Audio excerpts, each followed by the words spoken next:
Mic testing.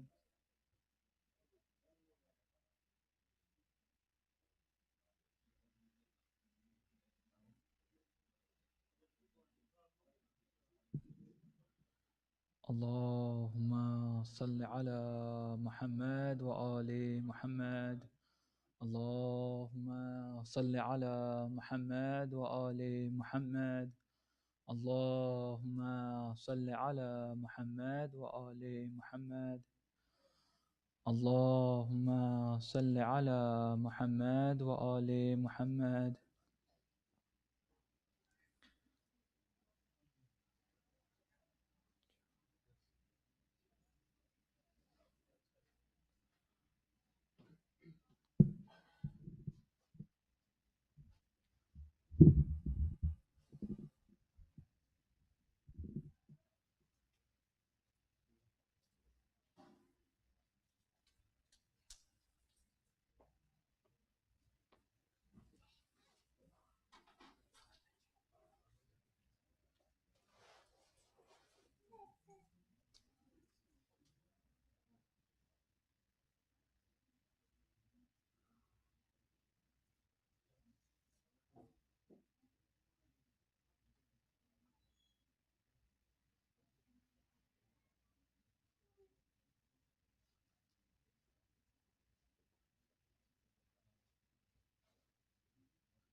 You want me to just press it once?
موازي بلند صلوات اللهم صل على محمد وآل محمد.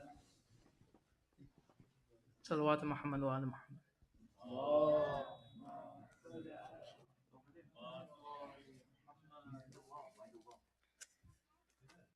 أعوذ بالله من الشيطان الرجيم. بسم الله الرحمن الرحيم.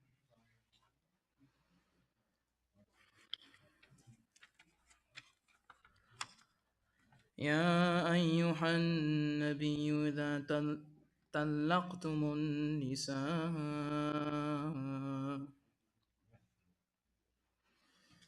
يا أيها النبي إذا طلقتم النساء فطلقوهن لعدتهن وأحصوا العدة واتقوا الله ربكم لا تخرجوهن من بيوتهن ولا يخرجن إلا أن يأتين بفاحشة مبينة وتلك حدود الله ومن يتعد حدود الله فقد ظلم نفسه لا تدري لعل الله يحدث بعد ذلك أمرا فإذا بلغن أجلهن فأمسكوهن بمعروف أو فارقوهن بمعروف وأشهدوا ذوي عدل منكم وأقيموا الشهادة لله ذلكم يوعظ به من كان يؤمن بالله واليوم الآخر ومن يتق الله يجعل له مخرجا ويرزقه من حيث لا يحتسب ومن يتوكل على الله فهو حسبه إن الله بالغ أمره قد جعل الله لكل شيء قدرا وليئسنا من المحيض من نسائكم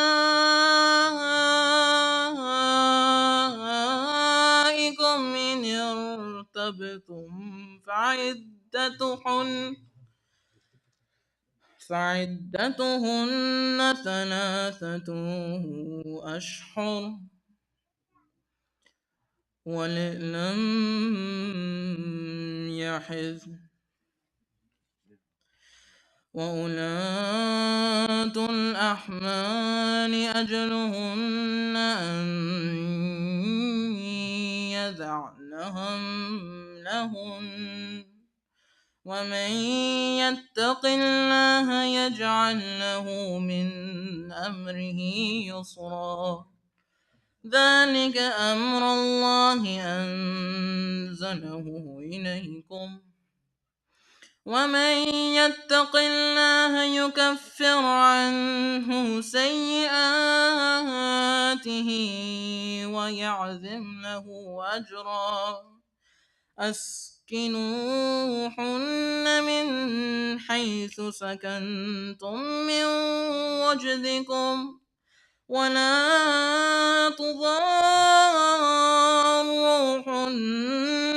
لتضيقوا عليهن وإن كن أولات حمل فأنفقوا عليهن حتى يضعن حملهن فإن أرضعن لكم فآتوهن أجورهن وأتمروا بينكم بمعروف وإن تعاسرتم فسترضع له أخرى لينفق ذو سعة من سعته ومن قدر عليه رزقه فلينفق مما آتاه الله لا يكلف الله نفسا إلا ما آتاها سيجعل الله بعد عسر يسرا وكأين من قرية عتت عن أمر ربها ورسوله فحاسبناها حسابا شديدا وعذبناها عذابا نكرا فذقت وبال أمرها وكان عاقبة أمرها خسرا أعد الله لهم عذابا شديدا فاتقوا الله يا أولي الألباب الذين آمنوا قد أنزل الله إليكم ذكرا رسولا يتلو عليكم آيات الله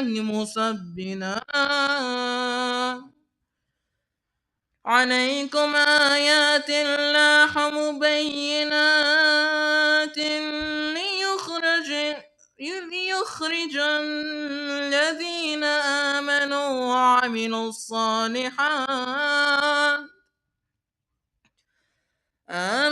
وعملوا الصالحات من الظلمات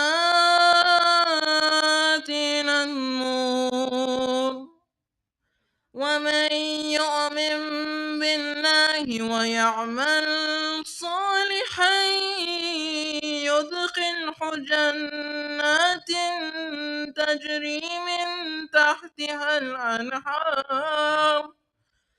تحتها الأنهار خالدين فيها أبدا قد أحسن الله له رزقا الله الذي خلق 7 سماوات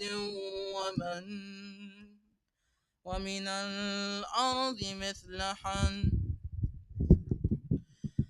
يتنزل الأمر بينهن لتعلموا أن الله على كل شيء قدير وأن الله قد أحاط بكل شيء عليم صدق الله العلي العظيم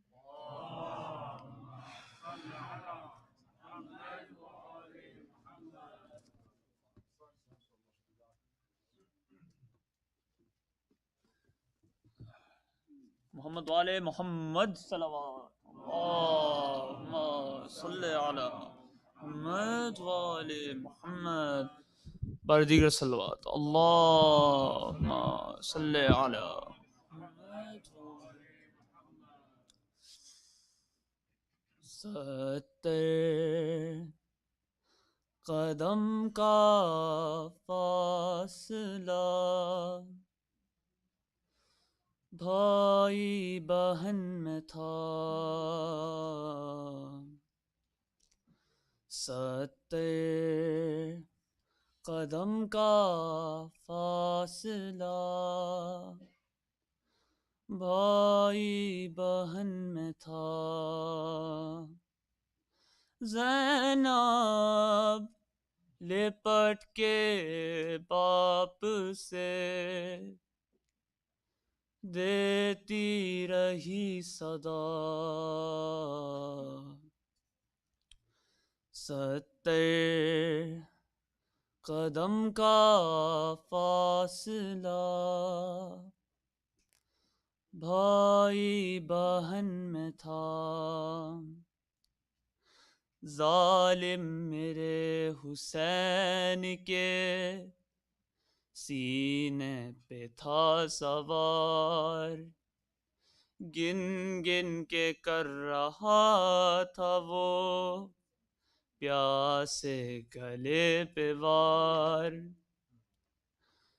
ہنستا تھا بار بار لئی میرے بین پر، خنجر چلا رہا تھا میری سمت دیکھ کر،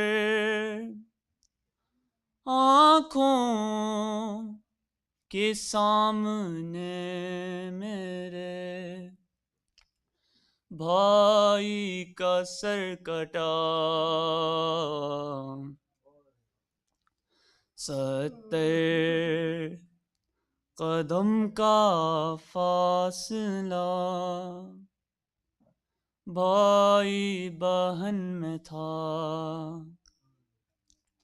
ہر وار پر صدائیں دی زہرا کے چین نے، غازی کو 13 بار پھکارا حسین نے، جانے بطول کو بھی بچانے نہ آؤں گے، بھائی ہماری لاش اٹھانے نہ آؤں گے، بھائی کی ہر صدا پہ تڑپتا تھا باوفا، 70 قدم کا فاصلہ بھائی بہن میں تھا، ہوتی تھی زخمی جس گھڑی اماں کی انگلیاں، رو کر یہ بین کرتے تھے شبیر ناتواں، اے شمر میرا سر جو تو چاہے کاٹ لے، اماں کا ہاتھ مجھ کو گلے سے ہٹانے دے، لیکن لعین شمر کا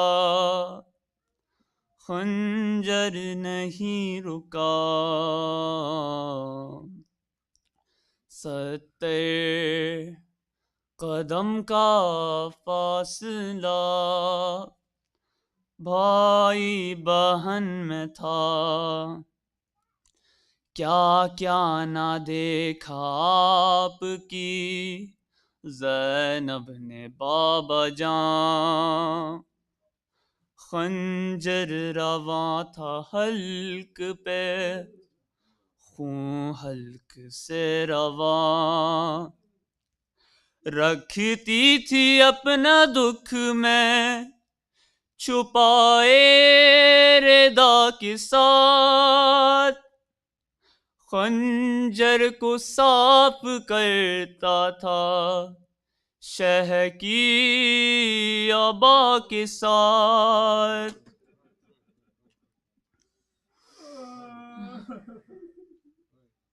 بھائی تھا میرا خاک پر بے جان پڑا ہوا، 70 قدم کا فاصلہ بھائی بہن میں تھا، بوسہ گہے رسول جب ذبح کر چکا، زلفوں سے سر اٹھا لیا میرے حسین کا، اس بات پر بھی ظالموں کے دل نہیں بھرے، سیدانیوں کی موت کے اسباب یوں کیے، سر کو در قیام پہ لا کر گرا دیا، 70 قدم کا فاصلہ بھائی بہن میں تھا، اکبر عجیب شام میں غریباں کی تھی گھڑی، رو کر علی سے کہتی تھی زہرا کی لاڈلی، بابا میں چاہ کر بھی نہ اس وقت مر سکی، جس دم بدن سے روح کی پرواز دیکھ لی، میں دیکھتی رہی میرا بھائی نہیں بچا، 70 قدم کا فاصلہ بھائی بہن میں تھا۔ محمد والے محمد صلوات۔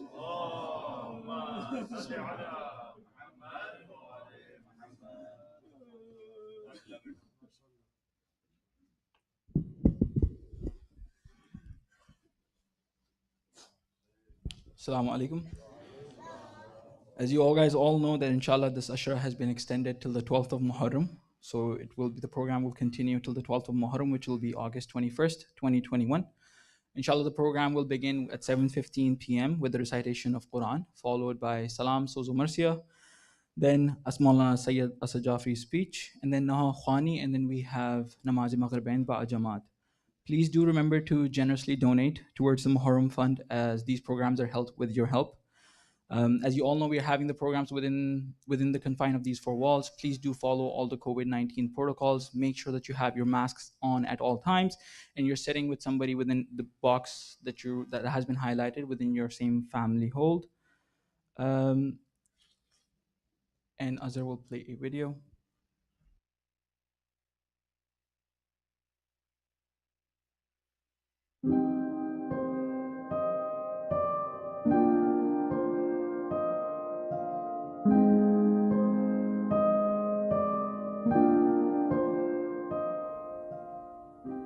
Assalamu alaikum. On these nights of mourning and Ayyam-e-Azah, the Al-Mahdi Building Project team would like to send you our condolences. In honor of Imam Hussain alayhi salam, we are happy to announce that the construction has started on our new Al-Mahdi Islamic Center in Toronto, Canada. Located at Markham Road and Steeles Avenue, this new center will be easily accessible from all areas of the GTA. This amazing 55,000 square foot community center consists of large prayer halls, a massive gymnasium, a recreation center for youth and seniors, a modern nursery for kids, classrooms, conference rooms, mortuary, and much more. This new state-of-the-art facility will be the hub of activities for youth, adults, and seniors. Opportunities and benefits for generations to come, inshallah. Phase 1, the complete covered structure of the center, including the main services required for partial occupancy, will have an estimated cost of $11.4 million. Financially, we are pleased to announce that we have $2.6 million in the bank. We have $700,000 in pledges, which we are receiving with the start of construction. We have $2 million in an interest-free loan from a donor, and the bank will provide a construction loan of $3 million. We need your help and support to raise the deficit of $3.1 million, inshallah. So in the name of Imam Hussain alayhi salam, we invite you to become a part of this amazing Sawab-e-Jariyah. Please donate generously towards the construction of Al-Mahdi Islamic Community Center. Please sponsor a musalla for $1,500 or a brick for just $500 in honor of your marhumeen. Let's work together to make this center a reality. Donate at cig.ca/donate.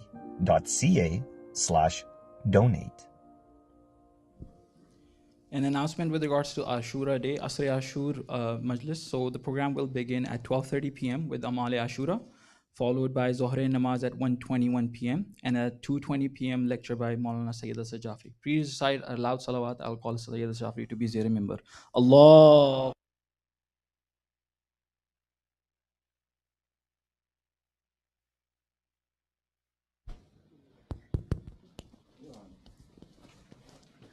Thank you.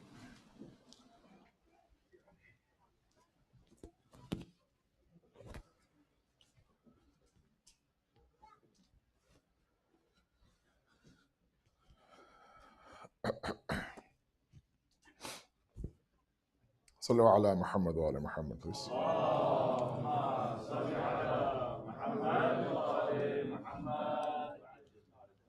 أعوذ بالله من الشيطان الرجيم.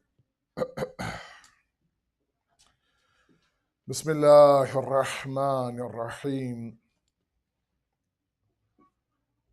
الحمد لله الذي لا يبلغ مدحته القائلون ولا يحصي نعماءه العادون ولا يؤدي حقه المجتهدون، الذي لا يدركه بعد الحمم ولا يناله غوص الفطن، ثم الصلاة والسلام على أشرف الأنبياء والمرسلين، حبيب قلوبنا وطبيب نفوسنا وشفيع ذنوبنا، سيدنا ومولانا أبي القاسم محمد.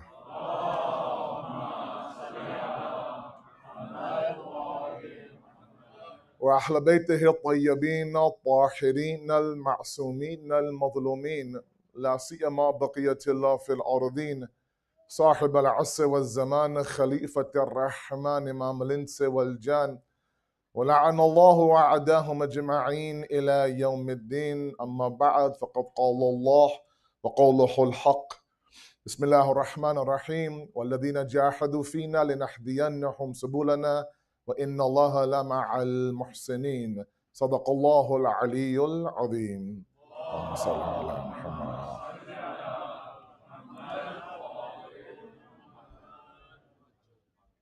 Human rights in Islam has been our ongoing topic. Tonight is lecture number 9. Before I begin the discussion tonight, I wanted to discuss a little bit to my youth out there, my young guys who are earning some money. I remember a time growing up, about halfway through the Ashra, there would be somebody from the executive committee would stand up and they would ask for donations. And when I was a child, I would look towards the elders now and to see exactly who is it that can step forward and donate. And now I realize that we are those elders. And so my humble request to all of you now who are earning some money, these programs, of course, for the first time now, I think in 2 years, they've been happening, and you can see how much work is being done, and you can see the amount of ronak and riqqat that is happening these first 10 days here at Al-Mahdi specifically. There's an entire different faza and environment outside with the screens and the tents and the movement. And so my humble request to my young guys, even late 20s, early 30s, I know a lot of you in this audience, mashallah, are doing well for yourself, making some money now. You have a stable career. I think it's high time that you think about giving a little bit back financially to the community. Now, you might already do so in terms of memberships and in terms of sponsorships, but I think the first 10 days are different.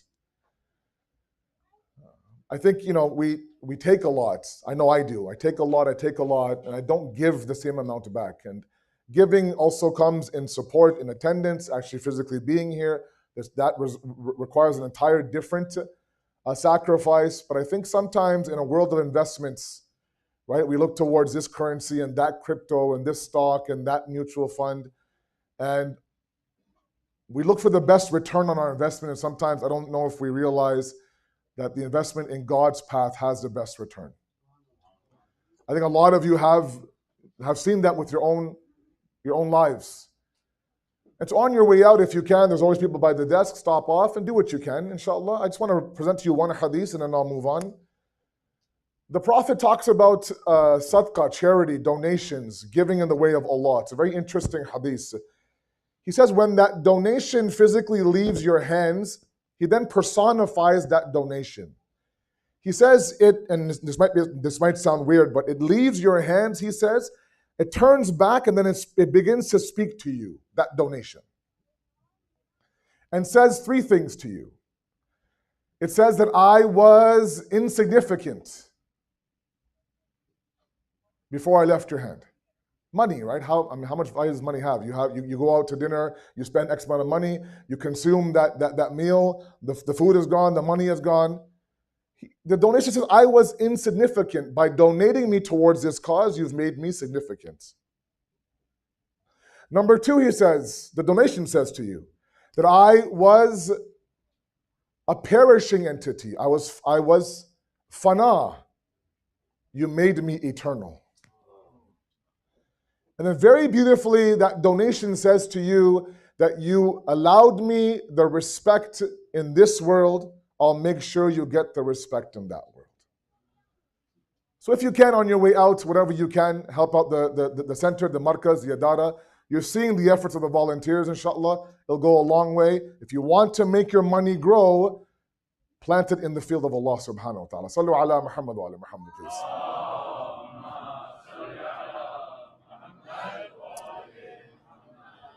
Yesterday we spoke about the rights of God. And the khulasa summary of yesterday's discussion was the idea that let's give God a chance. He's deserved it. He's earned it. And as I promised to you tonight, I will speak to all of you tonight about the rights of children. Now, let me kind of preface this by saying this is not just for those who have children, number one.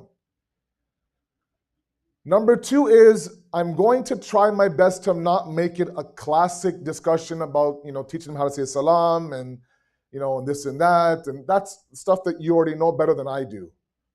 I'm not going to make it into a cliche discussion. At least I hope I won't. Because a lot has been said, seminars, conferences, ashras, books. There's a ton of stuff out there on how to raise proper kids. But still, people like me always get questions. And there's concern. As a father of three, I'm concerned. You guys are all concerned for sure. There's no doubt about it. And the reality is this concern dates all the way back to the prophets. So I want to maintain the fact that all through the Ashra now I've presented what I've presented to in my content through a God lens. At least I've tried. And I want to make sure that I present the rights of our children through a God's lens. So let's start off with a discussion on Rububiyah. Follow me, please. You've been very good so far. A few more days and your zahmat is over. What does the word Rabb mean? We have in Dua Kumail, for example, 10, 11 times, Ya Rabbi, Ya Rabbi, Ya Rabb. Many, many times now, you hear the word Rabb.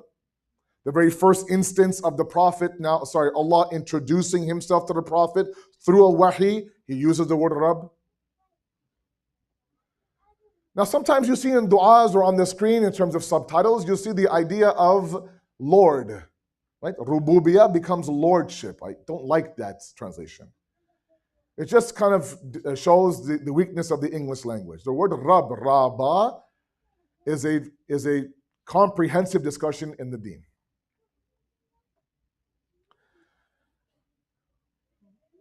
In reality, Rabb has 5 to 6 different meanings attached to it, built within it. So when you say Rabb, these 6 come along with the word Rabb. So for example, the word Malik, the word Sayyid. Malik means owner. Sayyid means complete owner. There's a big difference between the two. For example, you own your car, but you can't drive your car without insurance. That's a law of Ontario. So while you own the car, you don't have complete authority over the car. You can't drive it how you want. You can't drive it as fast as you want. You can't even back from your driveway unless you have proof of insurance. So owning something doesn't necessarily mean you have complete authority over it. Malik is owner, Sayyid is someone who is a complete person who has authority over it. Number 3 is the idea of a murabbi. Murabbi, as you know, it's an Urdu word as well. The nurturer, the one who gives nurturing advice, nurturing path. Number 4 is murshid, from rushd. Again, rushd sometimes is used in Farsi Urdu as well. It's an Arabic Farsi word that means to grow. The example is that you bring a plant home and you continue to give it water. You put it by the sun. You clip the dead leaves, and you give it all the tools to grow. That's a murshid. You are the murshid of the plant. Another one is mun'im. Mun'im comes from ni'mat. The one who gives ni'mat is a mun'im. Allah is, of course, our mun'im. I'm going somewhere with this. The last one is qayyim. Malik, Sayyid, Murabbi, Murshid, Mun'im, Qayyim. Okay? Qayyim, yani what? That you now have given all the tools to grow, you have given the nurturing, you've bestowed it with blessings, now you sustain that growth. So for example, the plant example, let's go one step further. The plant now, mashallah, is growing, you're giving all the tools to grow. It needs to be repotted, resoiled, right? So you take it out of the pot, get a bigger pot, more soil, and you continue to sustain that for as long as you can. That's a qayyim. So now every time we say Ya Rabbi, almost every time there's a dua in the Quran, the Prophet or whoever is asking that dua, they refer to Allah as Rabbana. It's a very, very endearing term. It's a loving term of God. It has all these beautiful names built into the word Rabb. When we say Ya Rabbi, ya'ni Ya Malik, Ya Sayyid, Ya Murabbi, Ya Murshid, Ya Mun'im, Ya Qayyim. Everything, all of that comes along with one Ya Rabbi. Amale Shabi Qadr. After the 2 rakat of Salat, all of you who have been with me in the tent, with the first dhikr 70 times, Astaghfirullah wa atubu ilay. Right after 100 times is Astaghfirullah, Rabbi wa atubu ilay. And every year I make it a point to explain why. Right after what seems like the exact same dhikr. It's not. It's a huge difference.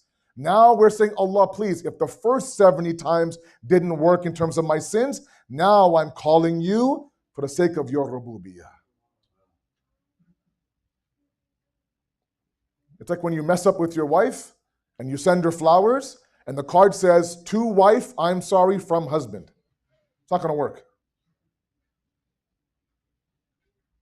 It might work if she's real nice. Otherwise, the Quran has to say, to my loving, endearing, beautiful wife, my sabkuch, my har cheese, my everything, from your zalil, miskeen, right?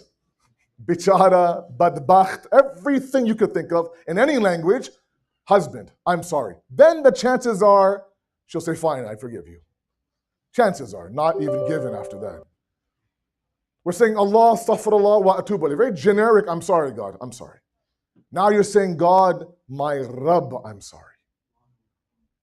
Why do I bring this up? Because in these 6 different categories within Rabb, the only other group of creation that's been referred to as the Rabb in the Quran are parents. Now, the difference in the Arabic is Allah is Ra-Ba-Ba, parents are Ra-Ba-Wa. Okay? We're also a Murabbi. We give tarbiyat. But we're also in charge of the idea of, we are also, for our kids, a murshid.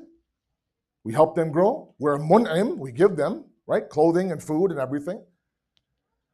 We have authority over them up until a certain age. And also we sustain their growth. Even when they are parents themselves, there'll never be a moment where my mothers or fathers won't stop praying for you. My mother still tells me, Jake salam bolo, go say salam to your elders. I go, Mom, come on, man. I'm a father of 3. She said, I don't care. When she speaks English, it's over. That's when she's really like, I don't care. I'm your mother until, for as long as I can be, I'm going to keep telling you, go say salam to your elders. Absolutely. So it's not just the idea that I have a child now and I give him what he wants, I give her what he wants. It's not, no. All these 6 things, the same things that we expect from God in His rububiyyah, they expect from us as their murabbi. Right? Rabbi irhamkuma rabbayani saghira, the Quran says. Have mercy on them, and we refer to them as rabbayani, the ones who gave me tarbiyat. This is not simple. It's not easy to raise kids. And it seems like every generation feels like that generation is the toughest. Literally, sometimes when I talk to my wife about my kids, I can hear my father's voice in my voice. Right? That's exactly what my dad said to me. I'm like, oh my God, I'm becoming my dad. And if you ask my father and my mother when I was younger, they say, oh, kya hoga nayi nasl ka? What will happen? And sometimes I have the exact same way. God knows we all do the exact same way. What will happen to our next generation? And that's just common. And you go back and back all the way.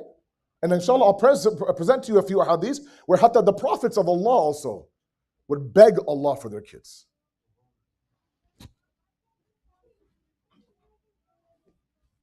So we are a Rabb for our kids. Not in a shirky way, understand, of course. Hopefully by now you get that. So let's understand the rights now. Okay, the rights. Now Imam Sajjad alayhi salatu wasalam, Allahumma salli ala. And by the way, there's a lot of ahadith from a lot of imams that talk about the rights that a child has, a parent has over their child. Sorry, a child has over their parents. Now, a lot of my parents automatically, now I have to make this comment every single year, every time I talk about this topic, is that what about us, the parents? Talking about kids doesn't necessarily mean that I'm lowering this as a parents, right? I think for many years, we've heard, I mean, at least I know from a child, that parents, and rightfully so. To my kids out there, you will get nowhere if you disrespect your parents. Allah makes it very clear. If you want to now attain my pleasure, please your parents. If you want to feel my wrath, upset your parents. It's a very simple equation. That is apni jaga. That's a whole discussion altogether, and I'm not doubting that. But I do think that a lot of us, especially now as we get a little bit older, we need to talk a little bit about the idea of raising children properly in a very difficult era. And again, I will draw parallels to the Quran now of another prophet that raised his child in a very difficult arena. It is a beautiful verse, but not yet. I got to build up to that. So now the fourth Imam says that And he talks about a father, the walid, he says. The child has 3 rights over the father. The father has to fulfill these 3 rights. Pretty incredible. A few of them you already know, but the first one I found to be interesting. He says the first right of a child from the father is اختياره بوالدته. The first right of a child that the father has to fulfill is that he has to, for that child, choose a right mother. You might think, what's wrong with the mother that gave birth? No, that's not what I'm talking about. Yani, the right of the child has to be fulfilled even before the child is born. Amazing. To my young guys in the audience, even my young sisters who are right now in that time in their life where they are searching for spouses. Stop and think for a moment past the green eyes. That this person, and because the hadith is talking to, inshallah, tomorrow's fathers, stop and ask yourself, is this somebody who can raise my child? Because I talk about equality all you want, but the reality is the first lap of tarbiyat and nurturing of any human being is not our lap, guys. It's the mother's lap, and rightfully so. There's a reason why God chose her as a vessel now to allow his creation to enter this world. He chose her. I have a creation in the alam arwah, in a different world. I want that creation to enter this world. And he thought long and hard, how do I do it? How do I do it? And he saw this woman. I want you to carry this child inside of you. As Imam suggests, the right of your mother is that she carries you. You should know, if she carries you when nobody carries anybody. Went through a lot of pain. And the thing that shocks someone like me is that these sisters will do it 1, 2, 3, 4, 5 times over and over again. Incredible. We can never understand it as males. Right? The first thing he says is that you have to choose the right mother for your child. That's why Imam Syed says, taqwa, taqwa, taqwa, piety, piety, piety. Yes, family is important, education is important, even looks are important, compatibility, absolutely. But the first step is God consciousness. Now, how do you measure that? How do I know? I said, there's a lot of people who lie. That's a different discussion. And you're right, those are big topics, but I don't have time. I'm going somewhere else right now. The first right is that you choose the spouse properly. If Allah grants you a child, inshallah, you know full well that this sister, my future wife, has all the tools to really raise a soldier of Imam Mahdi, inshallah. The first right. The second right, he says, وَتُحْسِنِي ismuhu. Now, you've heard this 1,000 times, I'm sure. Give them a beautiful name. Okay? Husn, give them a beautiful name.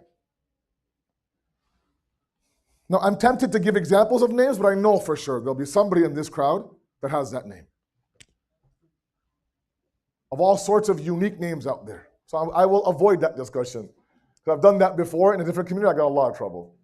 Why you name your kid this? And there's 2 kids in that room that was named that exact name. But it's interesting to know that part of the name of an individual is their identity. I'm talking about identity in Brampton after this. A whole lecture on that. I don't want to repeat that discussion. But part of who you are is your name. Took me a long time to stop and correct the cashier in front of me, my co-worker, some guy at the airport, how to pronounce my name. It's not Asad, it's Assad. And I'll get Assad. Assad is too much. I'll get Assad. I'll take Assad. But Assad, no. I can't take it. I know you can say Assad. If I can say Miguel, you can say Assad. But there's something beautiful about this. In almost every hadith I saw today, this morning, about the rights of a child, all the imams, from Imam Sajjad to Imam Sadiq to Imam Ali, all of them had said that, and they have their different lists, of course. One that was common was give the child the beautiful name.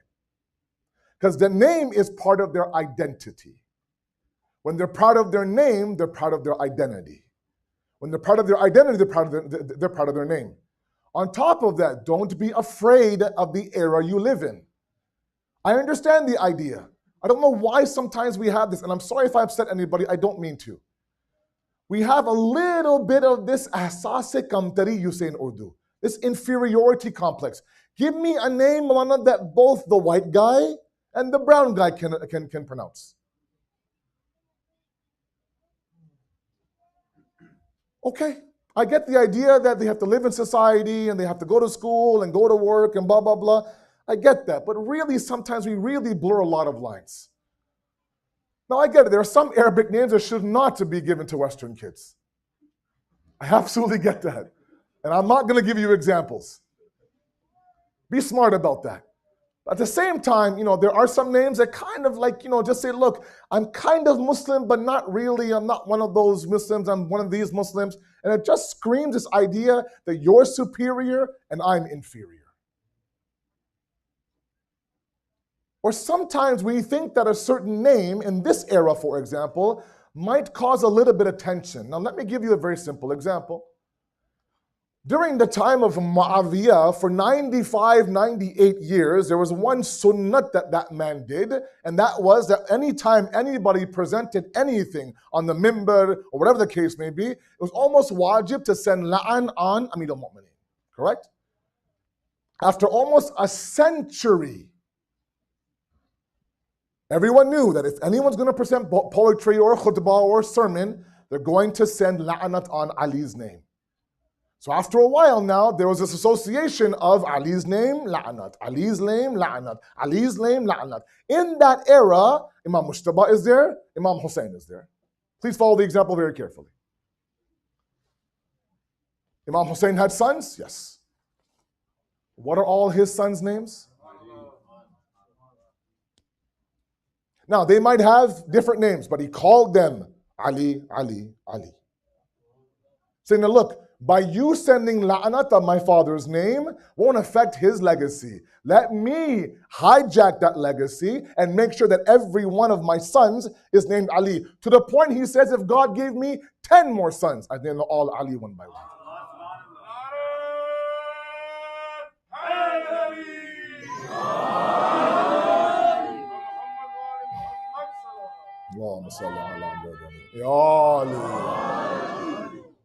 So don't be afraid. If there are names today that, I don't know this and that. No, there is husn in these names. There's no better names, if you ask me, than the prophets and the imams. No other names. I know the uniqueness and this and that, and I get the idea that Muhammad Ali and Fatima and Sakina and Zainab and all these names are all given, and all classic Shia names. Yes, and there's nothing wrong with classic Shia names. Imagine a world of Ali and Husseins. Imagine, right? So that's the second one. The third one, he says, is do mubaligha when it comes to adab. Very interesting Arabic word. Mubaligha means an over-exaggeration or an abundant amount. I'll give you an example. The difference between sajid and sajjad.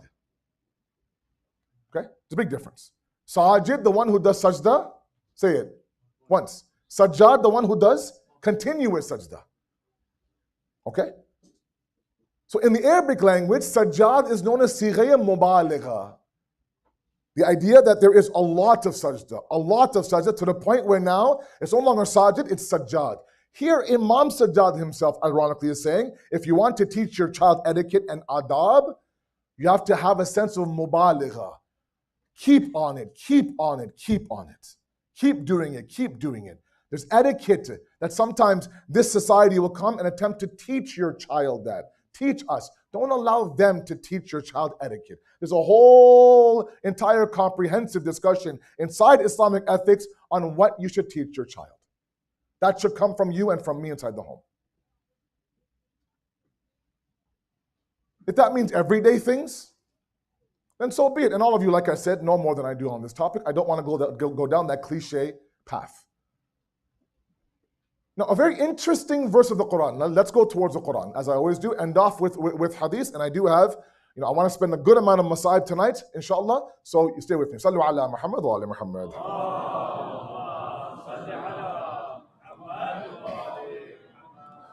In the 52nd chapter of the Quran, verse number 26, I believe, I could be mistaken if my memory serves me. Nowadays, my memory is everywhere. Allah subhanahu wa ta'ala narrates a conversation between two people inside paradise. That's a nice conversation, right? It's like the heads of two CEOs of a major corporation having a conversation. 2 millionaires having a conversation in this world. But how did you get here? How did you get here? What was your path to your first million? What was my path? They're talking. How did you get to paradise? How did I get to paradise? And one of the Ahl Jannat individuals turns to the other and says this. When he was asked, what did you do to get here? He says, قَالُوا إِنَّا كُنَّا قَبْلُ فِي أَهْلِنَا مُشْفِقِينَ. With my ahl, with my family, when in this world, in the past world, I didn't have love. I had mushfiqeen. Look, in Arabic, there's a lot of words that are synonymous with love, right? You know love to be hubb. There's mawadda, there's all sorts. One of them that's really deep-rooted is shafaqa. I think in Urdu too, we use shafqat, I believe, if I'm not mistaken. Shafqat is not muhabbat. Mushfiqeen is not muhabbat. Love is something that's kind of superficial. But mushfiqeen are those that have love with anxiety. You love your child, but you worry sick about them. You cry for them. Nothing's wrong with them, but you cry for them. You beg for them. You're always constantly worried. There's a pit in your stomach now. You go from being physically tired when they were 3, 4 years old because you're sleep deprived to now mentally tired because they're 14, 15 years old. But you're always tired. Parents are always exhausted. And the idea here is that the Quran is saying that this person now who's in Jannah, he had this love for his family to the point where there was anxiety. And that anxiety sometimes would trigger amal and work. He'd actually now begin to work hard. They would begin to work hard towards the raising of their kids.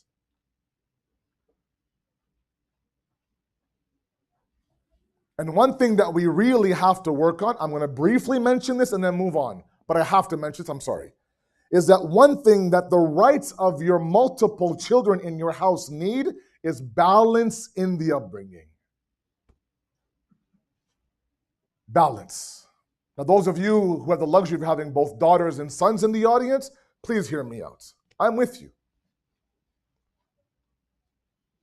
I have girls and I have a boy in my house. And one thing that continues to be a problem is that we are imbalanced when it comes to our upbringing. We raise our girls one way, we raise our boys another way.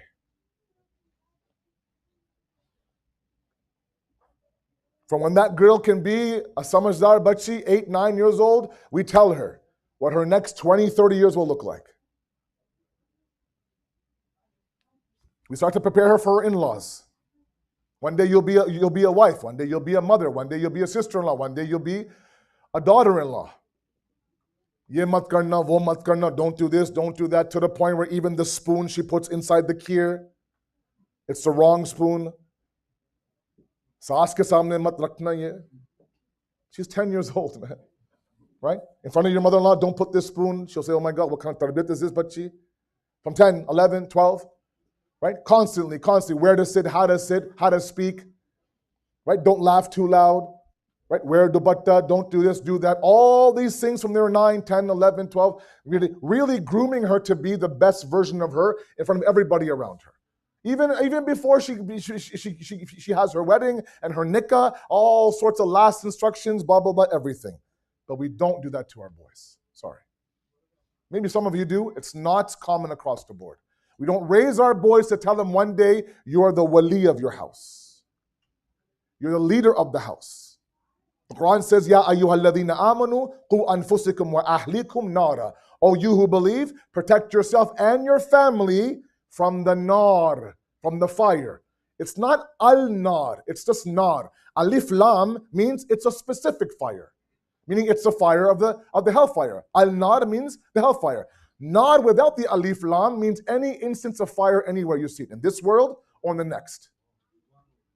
So it's not just the idea to make sure that they get into heaven. It's the fires in this world also protect them. And if we want the walaya, and God knows we do, right? We want to be, oh yeah, I'm the man, I'm the one driving the car. We have to also accept the responsibility of that as well. And that responsibility is that we will be asked. I'll be asked as a father, so will you. That did you do your best to take your family to Jannah? Did you wake up your family for Fajr? Did you make sure they were fasting? Ate the Muharram. If they're tired, drag them out. These are very, very special days. The ayam of Allah referred to as some ulama. The days of Allah. Or do you raise a man-child? I'm sorry. Iron his clothes, debone his chicken, remove the black balls from his korma, make sure his tea is nicely there, put it on a tray, deliver it. Then when he's done, go back to his room, bring it back down, fold his laundry, right? Bring him home now, lie him down, put the kambal on him, don't move. I'll change your kid's diaper. Don't worry about it, right? And I get the idea of love. Love is fine. That's their job. That's what moms do. That's what dads do. They love. And sometimes love can be debilitating. It can be counterproductive. But now you've raised this 25, 26-year-old man-child, taken this man-child who can't debone his own chicken and say, oh, by the way, here, qabiltu nikaha. He's yours now. Good luck. I'm done. I peeled his banana for him. Now you peel his banana for him. I said, "Bhai, really? Yeah, really? Really?" And the wife says, I'm not your mother. I mean, I said that she has a different way of saying it, but I'm saying it, I'm being very polite. I'm not your mother. Debone your own chicken. Peel your own banana. Do your own laundry. I'm sorry. And from day one, disaster begins. Doesn't know how to run a house, his finances, no idea what leadership means, nothing, because we haven't trained the boy. We haven't trained the boy. He can maybe cut the grass, but that's about it. You have to include in these young boys something called hisse mas'uliyat. Hiss, Farsi, Arabic, Urdu. These are words all of you know. Hiss, hawas, senses. Right? Hawasa khamsa, we say the five senses. Right? Hiss is also in Urdu. Hisse mas'uliyat. Again, you know what mas'uliyat means. Mas'uliyat means responsibility. The idea of giving them a sense of responsibility is their rights. Don't leave them out to the world to fend for yourself, find a job, figure out the home in this real estate market, blah, blah, blah, without giving them a sense of responsibility. When a man is responsible, when a man understands his responsibility, that motivates him. He's the breadwinner. He's the guy out there beating his chest now and hunting for his family. A man should not be at home 9 to 5 playing bingo, online, while his wife goes out there and works. Now, if there are other circumstances, fine. That's not the fitrat of the human being. I remember I mentioned a couple of nights ago, when there is this idea of a cross path, there's chaos. But we have to, as parents, it's their right to plant that hiss and that seed of senses inside of especially our boys. Raise them to be men. Don't expect your baho to do that for you. She has to deal with you. That's big enough. The idea that we have to now inject this idea. Now, Imam Ali alayhi salatu wasalam says, Allahumma salli ala.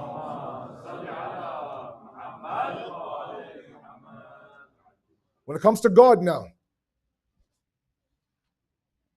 he says when a person becomes baligh, it's up to the parents now to begin to teach them, not just perfect your salat, not just the idea of fasting, not the idea of khums or taqleed or all these things that all of you have this fiqhi talk with your sons and your daughters, that's fine. At the same time, make them understand that you are now a mukallif. You're responsible. Everything you do is for you. It's not for me. A lot of my elders in the past would play this emotional blackmail game sometimes. That if you do this, hamara naam kharab hoga. If you do this, people will look at me and my name will be bad. And yes, there's some truth to that, but ultimately what you want to do is you want to inject in your child that you are your actions are you. You have your own respect in the community. You have to inject that hissi mas'uliyat from the very first day. If that means that you teach him, let's say, for example, how to change a tire, if that means that you go him through the finances of the house, if that means that if he has sisters and she needs someone to go protect them, then you go, for example. We tell our young boy, he's the youngest of the house, that when his sisters go in the basement, right, because the basement without Baba is a scary place, then in the basement, I'm like, Hassan, go with your sister. You're the man of the house, go. This little 5-year-old kid goes, he goes, okay, I got this, Baba. Let's go. You walk behind me. I got this. Baba, can you open a light for me? Yeah, I can open a light for you. Sure. No problem. Open a light for you. But it's this fitrat inside of the man. We want to be we want to be that. But the idea is that we want it in the wrong context. Understand that when you raise your boys to have this hissim mas'uliyat, this sense of responsibility, then you're kind of paying it forward in terms of building a home that's run properly, with all of the various Islamic dimensions inside of it. Because when we look at, for example, some of the du'as of Nabi Ibrahim alayhi salam, they're beautiful. And one verse I really want to focus on tonight, and then we'll move towards Masab. My time's already up. From Surah Ibrahim, verse number 37, I believe. This is that story now, that story, where he's asked by Allah subhanahu wa ta'ala, take Bibi Hajira, your wife, take your son Nabi Ismail, and now go somewhere else. Okay? I may have the verse a little bit mixed up. Go somewhere else. He said, where do I go? I'll give you a buraq, I'll give you some transport. Jibreel will lead that buraq to a certain place. Just let him lead you to wherever it is. So he climbs on the buraq, his son is there, Hajra is there, and they begin to now travel.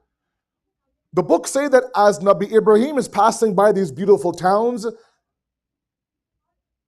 that have a lot of energy and they're very, very, they're well put together, everything is there, he keeps asking Jibreel, is this the place? Is it? He goes, no, this is not it. No, it's not it. Until they land near the Kaaba in Mecca.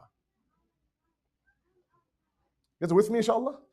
Yes? Sallu ala Muhammad wa ala Muhammad, please.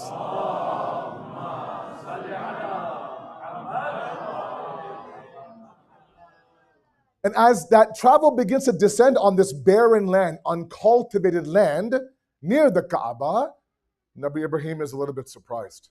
Looks around, there's nothing there, nothing there. No sign of life, the land is barren, uncultivated, desert heat. And this is where he's asked to drop off his wife and child. And then he asks Allah subhanahu wa ta'ala, and I want to draw some parallels quickly, and then Masayib. Draw parallels to this dua and us today. A lot of us are concerned, and we should be concerned. So it's not like us growing up in this city. It's completely different now. He says, Rabbana inni askantu min dhurriyyati. Oh Allah, I am settling my children, my family in this place that what? Bidarin ghayri zi zar'in, a place that's uncultivated. There's nothing here, God. It's empty, it's void. You asked me to, I am. I'm leaving it up to you. I trust you completely. Because Bibi, now Sarah now told him, look, drop off Hajra and Ismail and come right back. So he did. He had to leave. He had to go. Now, how could he? That's a different discussion altogether. But this is really important. Drops off Hajra and a newborn Ismail in a barren land. Ask Allah, Allah, please, you asked me, I'm doing it. There's nothing here, please. And then he says, لِيُقِيمُوا الصَّلَاةِ. Please give them tawfiq to establish prayer in this land. وَجْعَلْ أَفْئِدَةً مِنَ النَّاسِ تَحْوِي عَلَيْهِمْ. And ask or create this idea of this qurbat, this niceness, this movement of people around them towards them inside of their hearts. Meaning what? Soften the hearts of others towards my wife and my child. وَيَرْزُقْهُم مِّن ثَمَرَاتٍ لَعَلَّهُمْ يَشْكُرُونَ. And give them risk from the thamarat, from food and water, such that they are thankful. Okay? Now he leaves very quickly, very, very quickly. He leaves, and now Hajra is there. The heat hits her. Her boy begins to cry. He's very, very thirsty. And she sees a mountain in the distance. Runs towards that mountain that later on is Safa, and screaming at that mountain, is anybody there? Is anybody there in the valley of the mountain? No one's there. She realizes she left her son there. She goes back. On that side, she sees another mountain, which is Marwa, goes towards that mountain. Is anyone there? Anyone there? No. She realizes that she's leaving her child completely unattended. Back and forth, 7 times, as you know. After 7 times, exhausted, dejected, just completely drained, she begins to see water begin to flow from the feet of the child. Okay? Keeps coming, keeps coming. Right away, what does she do? She kneels down and she begins to collect sand. She starts to make sand. Imagine this in a desert, a woman by herself with her child. A sand now, a little bit of a circle, so the water begins to pool. She makes the circle bigger, more water pooling, right? Later on, that water, of course, is Zamzam, as you know. Pool around. Now she makes this nice pond. She's there. Her son is there. In the distance near Arafah, there's a tribe called the Jumhim tribe. Now, in the desert, you always look for water, right? Now, they know enough, they're smart to know that where you see birds now flocking, coming together, there has to be water there. Birds don't come together where there is no water. So they see in the distance near the Kaaba, there's birds now forming. There must be water there. They travel towards the Kaaba. They see this woman, infant child, an abundant amount of water. Water's life. Who are you? This is who I am. Would you mind if we settled here? Absolutely. So they come, they settle now. They see this boy as a miracle child. So they start gifting Ismail. This sheep and that gift and that gift. Caravans would come for business. Avoid Mecca. Why? It's all dry. There's nothing there. Why go to Mecca? Now they're seeing birds, ronak, there's movement, there's people. Let's go to Mecca. So now it opens up as a caravan trade. Now they begin to trade. And now the city built. And before you know it, an ummah is formed. Okay. From where to where ummah is formed? Subhanallah. Allah loved that of Hajj so much, it became a manasik of Hajj. Sa'i, as you know, Safa and Marwa 7 times.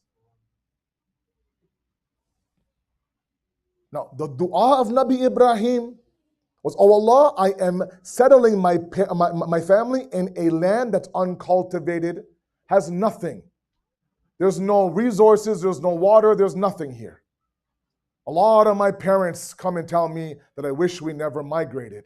A lot of my parents say we are settling our kids in a land that is void of ethics, void of morals, void of values. If there wasn't water and food and fruit over there, there's no ethics and values and morals here. But did Allah say, pick up your child and go to a populated city where there's water? No. Stay there and create an ummah there.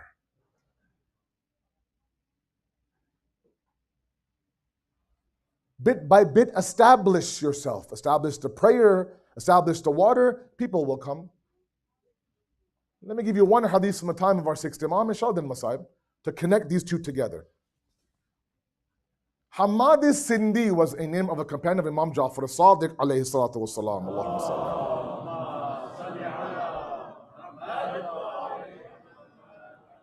He says, Yabna Rasulullah, I sometimes visit the Valley of the Mushrikeen. It says a beautiful hadith. You get nothing tonight, get this hadith from me, please. I sometimes go to the Valley of the Mushrikeen. There are people who worship idols there. And I'm told by my other friends that if you die there, Hamad, you will be raised on the day of judgment with the Mushrikeen. Is this true? He says to him, Imam Sadiq, he says to him, when you go there, Hamad, in the Mushrikeen Valley, do you talk about us and the truth? Do you mention Haqq, the Deen, Allah, us, the Ahlul Bayt? Do you call them towards that light? He says, yes, I do. Because when you return back to these Islamic cities, like Medina, for example, do you also propagate the Deen? He says, no, I don't. I don't need to. All of you are here. But there I do. There I do, he says. The Imam says, if you die there in the Valley of the Mushrikeen, you'll be raised on the day of judgment as an ummah and nation. to the point where there'll be a light ahead of you, illuminating the path in front of you. We're not raising kids in this land of the mushrikeen. We're not raising kids in this uncultivated, metaphorical society. We're raising an ummah one by one. You have 3 kids, you have 3 nations. You have 4 kids, you have 4 nations. Because we are now the first generation, ultimately. Right? Our parents were born somewhere else. A lot of us were born here. Our kids, a lot of us were born here. We have a little bit of a mixture of East and West. These guys are completely Western. Now, you might try to, the language, the libas, this and that, but the mentality is somewhat West. And sometimes we want to hop on a flight and run. My question is, where will you run to? Where are you run to? I took a survey in one community years ago. Mostly immigrant community. I said, if you had the chance to migrate again to the US, would you? 85% said we would not migrate to this country again. Too many challenges. But the kamal is not to run from here and go to Najaf or Pakistan or India or wherever you want to go. That's not the kamal. Stay here. It's uncultivated. It's barren. It's bare. There's nothing here sometimes. But we have to adopt the Bibi Hajra approach and build an ummah here and establish prayer here and find life in water here. When that happens, you'll attract people. You'll attract people. And in the process now, you'll create a nation inside of an uncultivated land. And if you die in this process, then like I said, he says, Imam Sadiq, you will be raised as an ummah. Us as parents have to now raise our kids such that we don't see them as one person. We see them as possible nations of the deen. Because Allah refers to Ibrahim as Kana Ibrahima ummatan. He was one nation. He's one man. It's not about numbers. But he was one man on the path. So he was a nation against all of the idol worshippers. It's a heavy task. It's not just the idea of giving them what they want. It's the idea that we have to know, are we giving them all the right tools? We can't use the same concepts as we did before for our kids today. There has to be a difference now. There has to be this tarbiyat. There has to be this affection. We have to watch what we say. Make sure we give them confidence. All these things that maybe sometimes was lacking when we were younger. Because sometimes we resort back to how we were treated. Well, I never got that. You'll be okay. It's a different nation altogether, a different generation altogether. They require things that we were able to somehow manage through as first generation guys here. Raising kids, no longer you're raising an ummah inside this land. Sallu ala Muhammad wa ala Muhammad.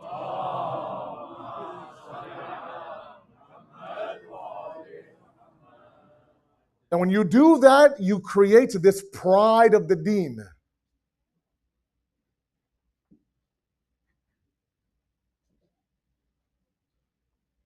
And if it's one thing that we can take from Abu al-Fadl al-Abbas, many things, is that he was a sense of pride for Hussein.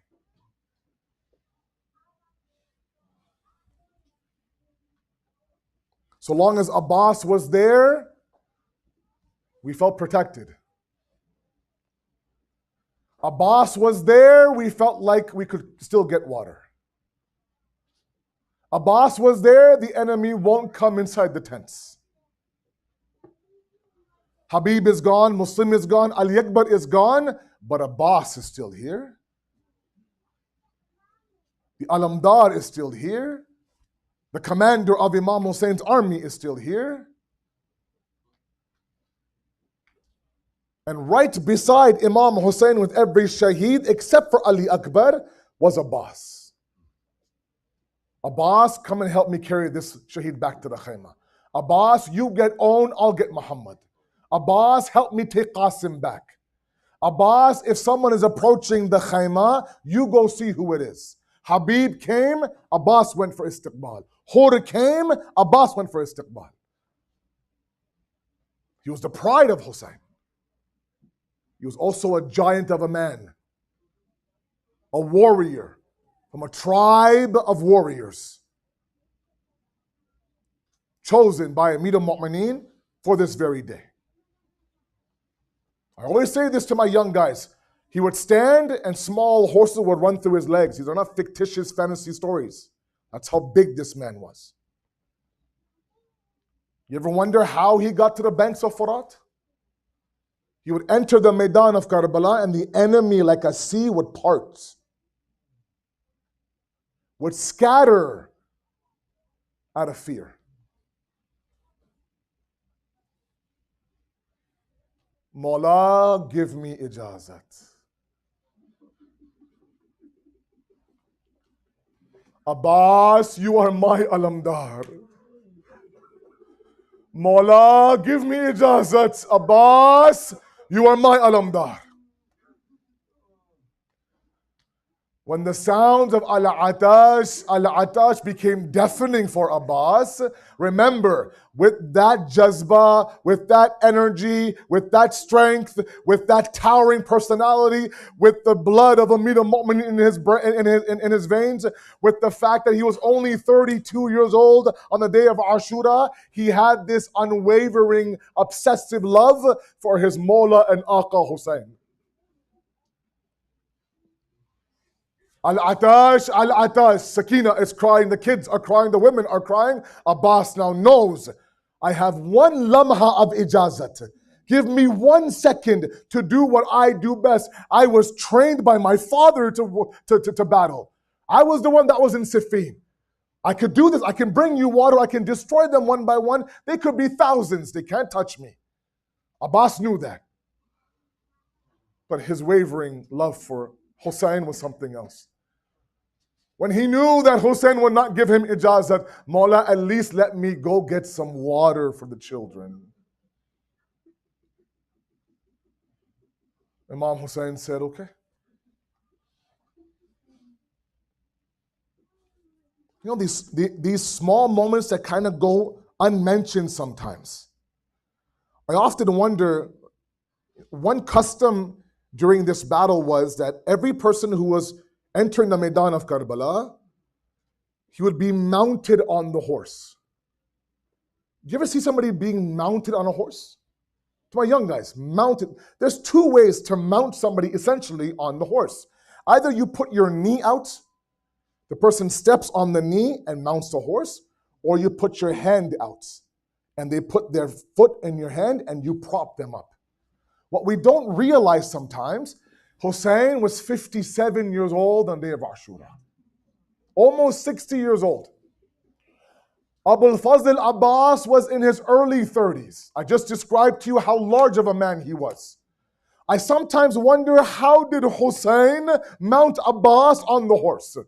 What could have Hussein done? How could Hussein have lifted him up? He gives the mashk of Sakina to Abbas. He gives the alam to Abbas. Abul Fazl Abbas roars inside the Maidan of Karbala. Enemy splits. You've been to Karbala, many of you, may Allah accept your ziyarat. You go downhill a little bit and there's Furat in front of you.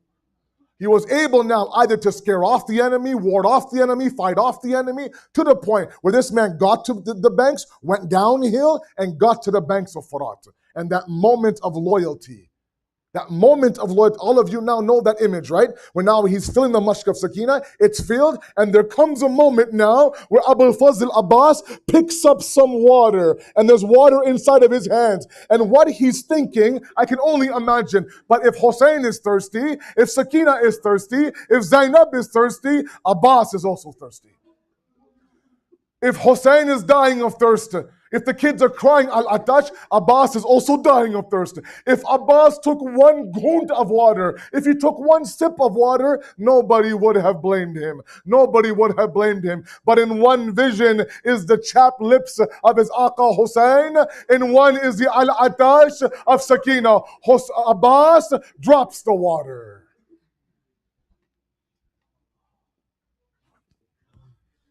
Gets back on the horse.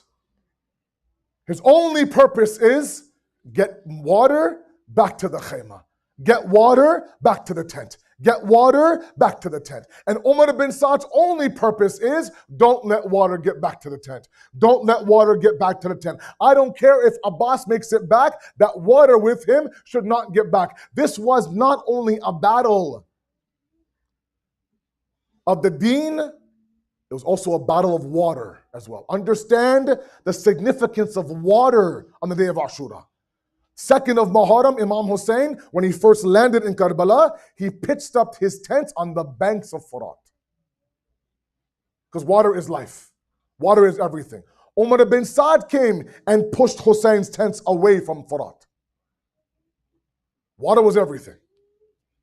Abbas knew that. Umar ibn Saad knew that. Now he sees this man's on his way back with a sack filled with water. So what does he do now? He says, surround the enemy. Now my Abbas now roars towards the khayma. Now he gets surrounded. People begin to throw rocks at Abbas. People begin to somehow fight him off, throw weapons at Abbas. There comes a moment now where one man ambushes Abul Fazl, comes out of the bush and chops off his right arm. Abbas grabs the alam and grabs the mushk in the other hand, roaring towards the khayma. Get water for Sakina. Get water for Sakina. In the khayma there, Sakina getting all the small kids ready. My Ammu is coming. My Ammu is coming. My Ammu is coming. It can't be that he went for water and he won't come back. Hussein standing at the khayma, watching the alam. So long as the alam is nice and high, my Abbas is okay. The alam is high, my Abbas is okay. He rides with one hand the alam, one hand the mashk, and then a second mal'oon comes out of the ambush and chops off the other hand.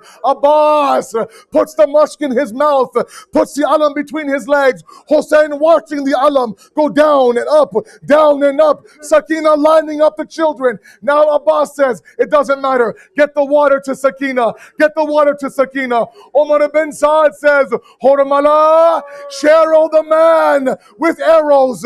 Hormala gets his archers ready. They begin to shoot arrows at Abbas. One arrow hits the arm of Abul Fazl Abbas. He takes it out. One arrow hits the leg of Abul Fazl Abbas. He takes it out. One arrow hits the neck of Abbas. Takes it out. This is Ali's lal. This is Ali's son. Get water to the khayma. Get water to the khayma. But the one arrow that killed the man, the one arrow that pierced him, did not hit him. Didn't hit the horse. It hit the mushk of Sakina. Water began to flow out. Now the mushk is empty. Abbas has no arms. And my Abul Fazl Abbas for a moment stops his horse. How difficult this moment is for Abbas. I don't have water for the khayma. I don't have arms to fight the enemy. What do I do? What would you and I do? I can't go back there without water. I don't have the arms to defend myself. My salams to you, Abul Fazl Abbas.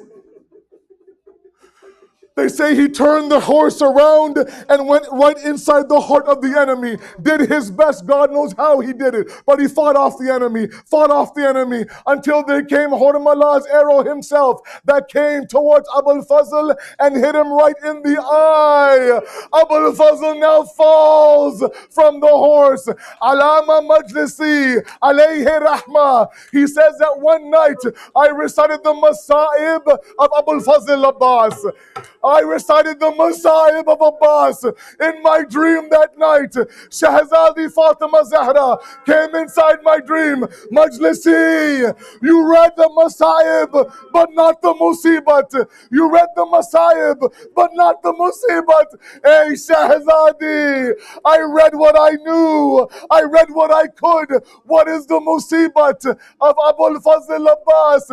She says, Majlisi, tell those who sit in a majlis of my Abbas that such a high horse, such a big man, when they fall from that high horse, they use their arms to break their fall. My Abbas fell on that arrow that was inside his eye. Assalamu alayka, Ya Aba Abdullah. Now the alam is down. Abbas is down. Aqa, my last salams to you. Hussein in his tanhai, in his ghurbat, runs towards Abbas. Abbas, you've broken my back, Abbas. Abbas, what is this halat? Mawla, I did what I could. You have any akhri khaish? one last desire, leave my body right here at the banks of Furat. I don't want that body to go back to the khayma. Hussein grabs the alam, goes back to the khayma. A 4-year-old Sakina comes running outside the khayma. She sees the alam. She does not see the alamdar. Turns towards the Maidan of Karbala. Hey, Ammu Abbas, your Sakina's not thirsty anymore. Ya Hussein, Ya Abbas, Ya Hussein.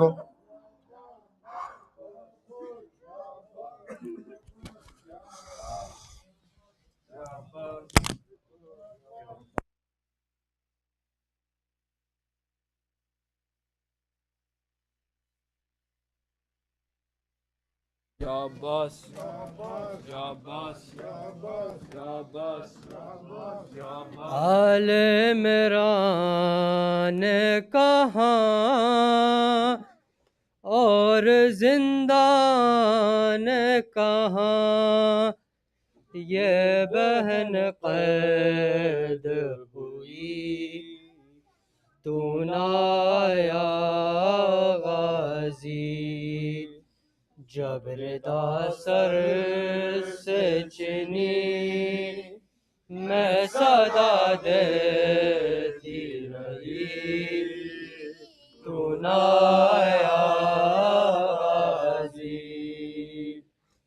جبر دا سر سے چنی میں صدا دیتی رہی تو نہ آیا غازی، ہم کو پانی نہ ملے تیری خوشبو تو رہے، تیرے بازو نہ کٹے چاہے مشکی زاچ دے، یہ مگر ہو نہ سکا تیرے بازو ہے جدا، مجھ پہ ہے تشنا لبی تو نہ آیا غازی، جبر دا سر سے چنی میں صدا دیتی رہی تو نہ آیا غازی، جبر دا سر سے چنی میں صدا دیتی رہی تو نہ آیا غازی، دھوپ میں ٹوٹا شجر تجھ سے آباد تھا گر، ہے برہنا میرا سر کیا نہیں تجھ کو خبر، اے علمدار وفا اس بہن کو باخدا، تجھ سے دارس تھی بری تو نہ آیا غازی، جبر دا سر سے چنی میں صدا دیتی رہی تو نہ آیا غازی، جبر دا سر سے چنی میں صدا دیتی رہی تو نہ آیا غازی، آ گئی شام علم لٹ گئے اہل حرم، ریت پر جلتی ہوئی ہو گیا ٹھنڈا علم، فرسانے کے لیے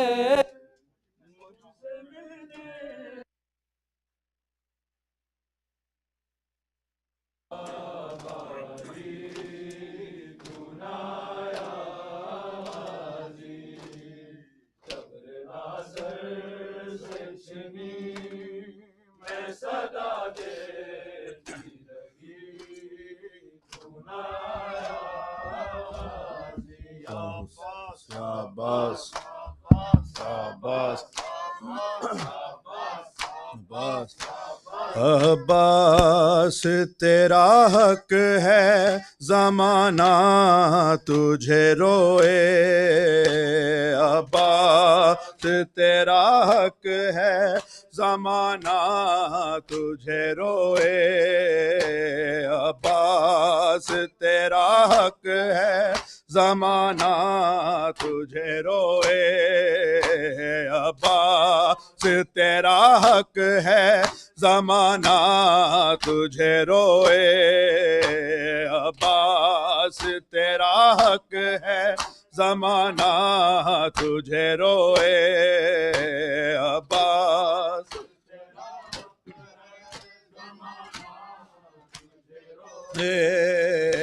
عباس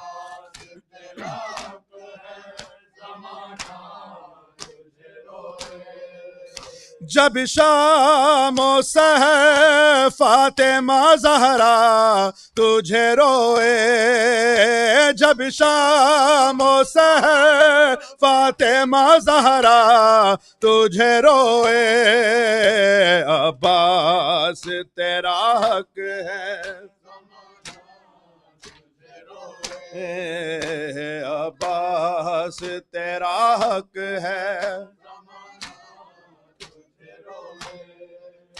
جس وقت اٹھایا نہ گیا لاشا جواں کا، جس وقت اٹھایا نہ گیا لاشا جواں کا، شے اس گھڑی اکبر سے زیادہ تجھے روئے، شے اس گھڑی اکبر سے زیادہ تجھے روئے، عباس تیرا حق ہے،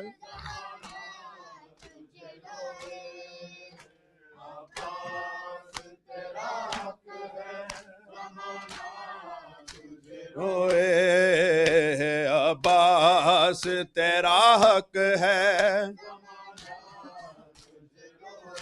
درا لیے پہرے پہ ستمگار کھڑا ہے، درا لیے پہرے پہ ستمگار کھڑا ہے، کیسے تیرے لاشے پہ سکینہ تجھے روئے، کیسے تیرے لاشے پہ سکینہ تجھے روئے، عباس تیرا حق ہے،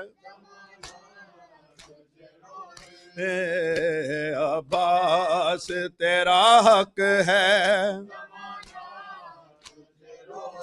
جب شام و سحر فاطمہ زہرا تجھے روئے، عباس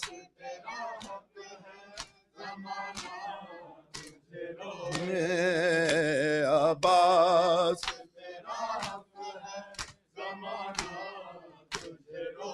مشکیزہ کہیں جسم کہیں ہاتھ کہیں ہے، مشکیزہ کہیں جسم کہیں ہاتھ کہیں ہے، جا جا کے کہاں فاطمہ زہرا تجھے روئے، جا جا کے کہاں فاطمہ زہرا تجھے روئے، عباس تیرا حق ہے زمانہ تجھے روئے، عباس تیرا حق ہے زمانہ تجھے روئے، جا جا کے کہاں فاطمہ زہرا تجھے روئے، عباس تیرا حق ہے،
Meaning there's a quick reminder. Someone with a Toyota Corolla license plate CSAF048 is parked incorrectly. They're requested to move their car. Toyota Corolla CSAF048.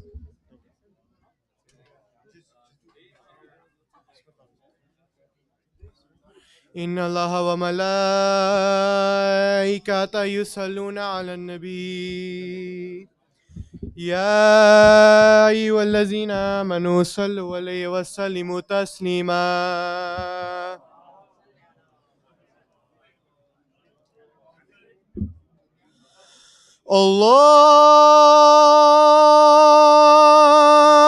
الله أكبر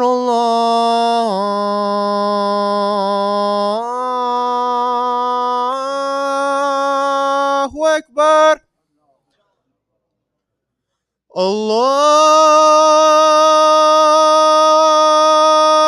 الله أكبر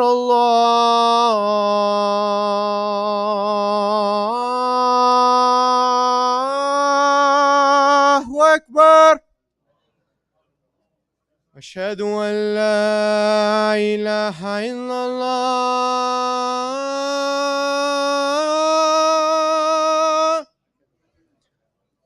أشهد أن لا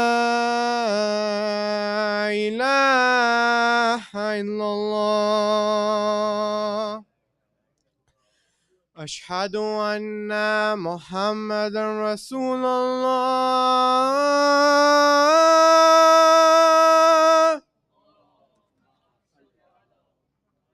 أشهد أن محمدا رسول الله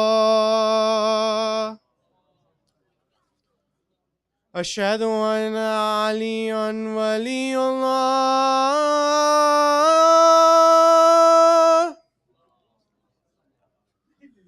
أشهد أن عليا حجة الله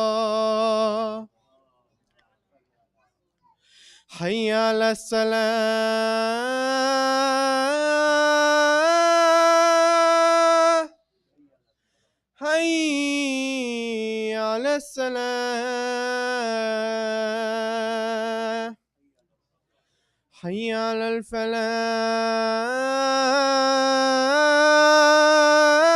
الفلاح حي على الفلاح حي على خير العمل حي على خير العمل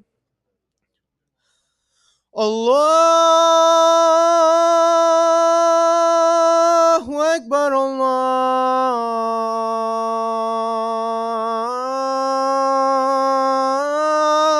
الله أكبر أشهد أن لا إله إلا الله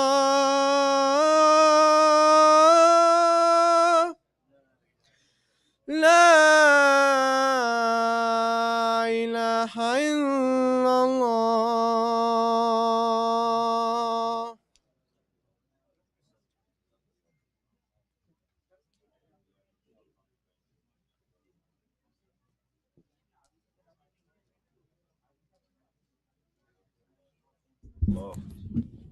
أشهد أن لا إله إلا الله أشهد أن محمد رسول الله أشهد أن محمد رسول الله أشهد أن مولانا أمير المؤمنين عليا ولي الله أشهد أن مولانا أمير المؤمنين وأولاده المعصومين حجج الله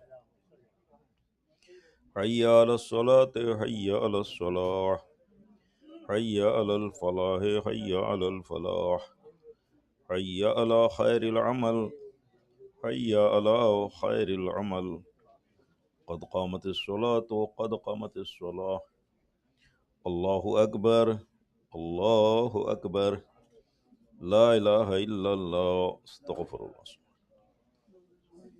الله أكبر بسم الله الرحمن الرحيم.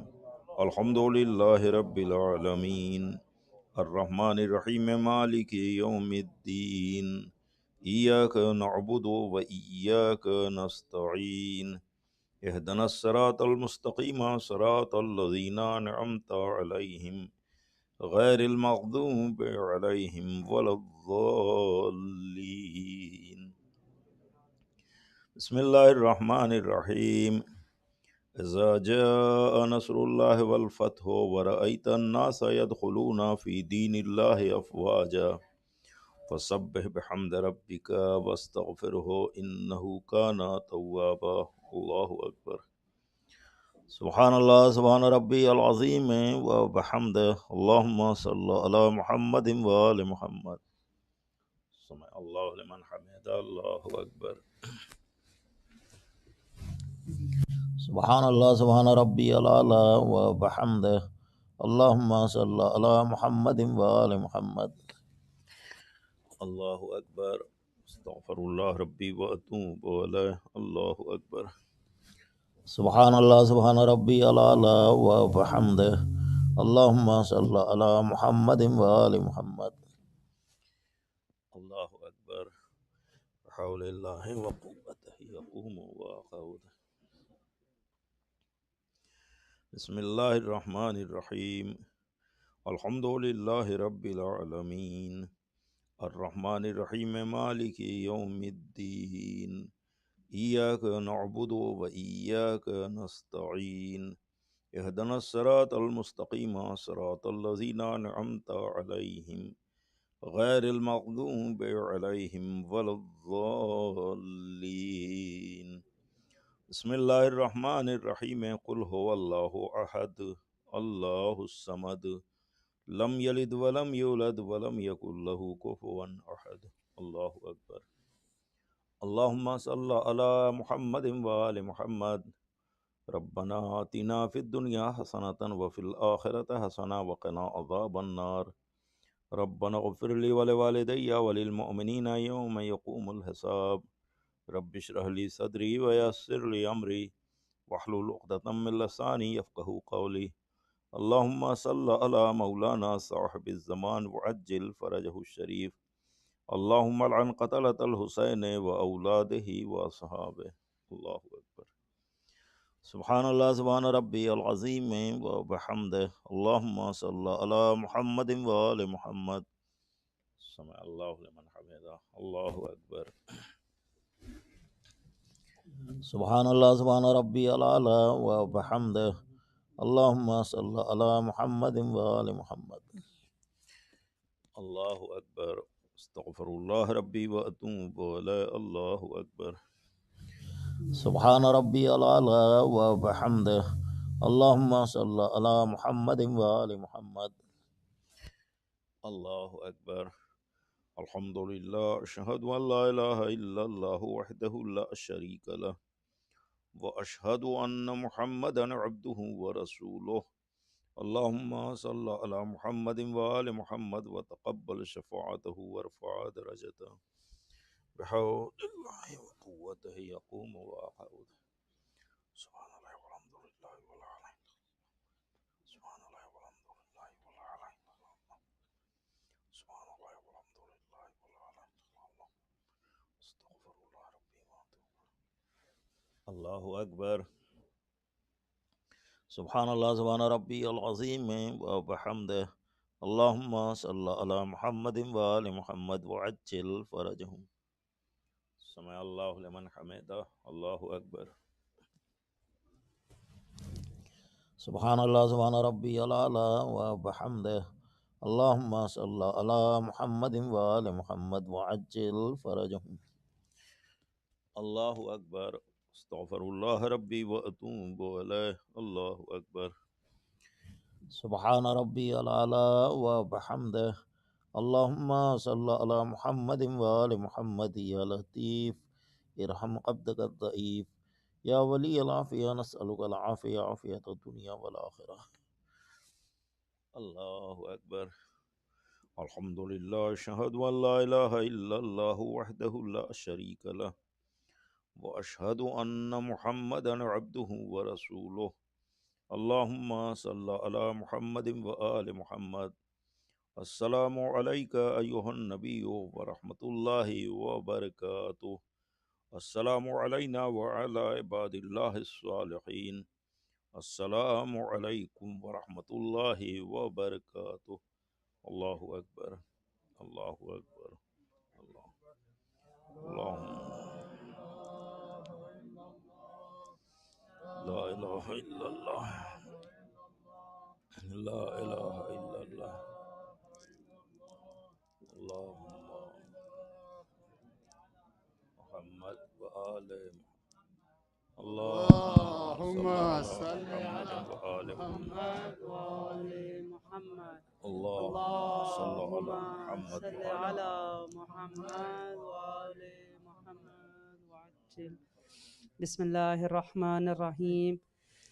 اللهم إني أسألك موجبات رحمتك وعظائم مغفرتك والنجاة من النار ومن كل بلية والفوز بالجنة ورضوان في دار السلام وجوار نبيك محمد عليه وآله السلام. اللهم ما بنا من نعمة فمنك لا إله إلا أنت أستغفرك وأتوب إليك. اللهم الله صل على محمد وآل محمد.